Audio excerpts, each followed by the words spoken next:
కాసేపట్లో రెండో రోజు అసెంబ్లీ సమావేశాలు ప్రారంభం కానున్నాయి. గవర్నర్ ప్రసంగానికి ధన్యవాదాలు తెలిపే తీర్మానంపై చర్చ జరగనుంది. తీర్మానం తర్వాత 3 బిల్లులను ప్రభుత్వం సభలో ప్రవేశపెట్టనుంది.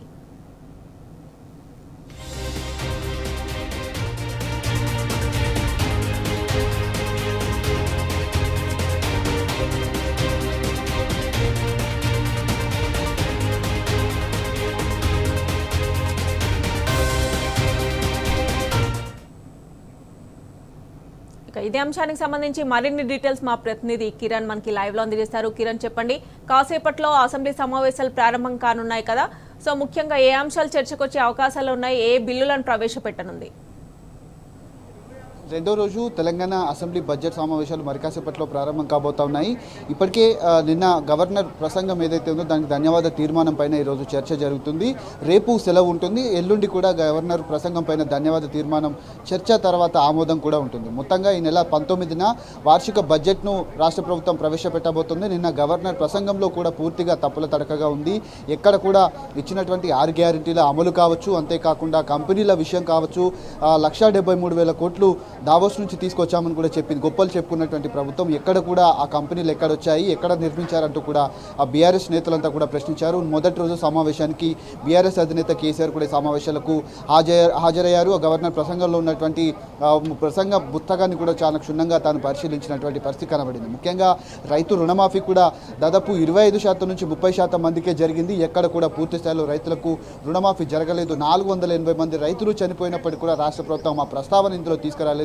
రైతు భరోసా విషయంలో ఇప్పటికే 3-4 పంటలు కూడా పండిపోయాయి. కాబట్టి పూర్తి స్థాయిలో ఉన్నటువంటి ఎవరైతే రైతులకు రైతు భరోసా కూడా నిధులు ఇవ్వలేదని కూడా చెప్తారు. ఈరోజు గవర్నర్ ప్రసంగమైన ధన్యవాద తీర్మానం ఉంటుంది. అంతేకాకుండా ఇటు మంత్రి సీతక్క ఏదైతే తెలంగాణ డ్రింకింగ్ వాటర్ కార్పొరేషన్కి సంబంధించినటువంటి 7వ వార్షిక నివేదికను సభలో ప్రవేశపెట్టనున్నారు. ఇక అంతేకాకుండా ఏదైతే పంచాయతీరాజ్ రూరల్ డెవలప్మెంట్కి సంబంధించినటువంటి జీవో 13 గెజెట్ నోటిఫికేషన్ కూడా టేబుల్ చేయబోతా ఉన్నారు. ఇక అంతేకాకుండా నిన్న బీఎస్సీ సమావేశంలో కూడా దాదాపు 12 రోజుల పాటు ఈ సమావేశాలు నిర్వహించాలంటూ కూడా సూచించారు. అయితే 15 రోజులు ఉండగా మధ్యలో 3 రోజులు సెలవులు వస్తున్నాయి. దాదాపు 12 రోజుల పాటు ఈ సమావేశాలు జరగబోతున్నాయి.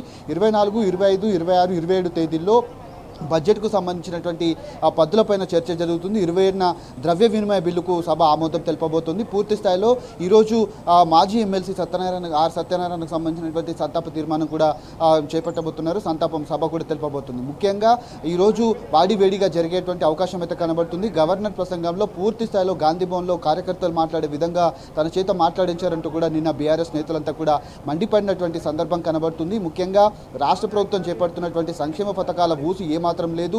ఎక్కడికక్కడ ఉన్నటువంటి బడ్జెట్లో ఉన్నటువంటి గత ప్రభుత్వం ప్రవేశపెట్టినటువంటి ఏ సంక్షేమ పథకాన్ని కూడా పూర్తి స్థాయిలో దీన్ని కొనసాగించలేదంటూ కూడా ఆగ్రహం వ్యక్తం చేశారు. నిన్న గవర్నర్ ప్రసంగాన్ని పూర్తి స్థాయిలో అడ్డుకున్నటువంటి సభలో కొంత గందరగోళం అయితే ఏర్పడింది. తన ప్రసంగాన్ని కూడా పూర్తి స్థాయిలో అడ్డుకున్నటువంటి పరిస్థితులు అయితే కనబడ్డాయి.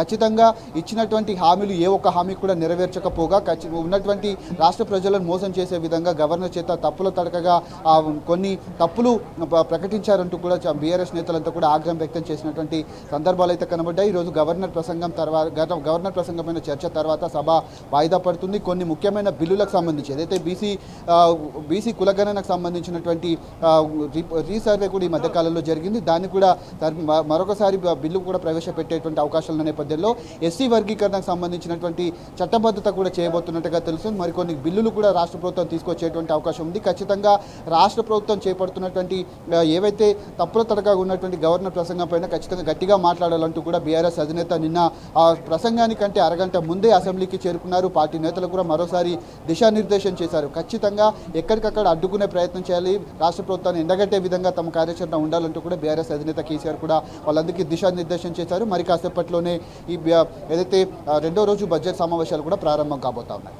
Right Kiran, thanks for updates.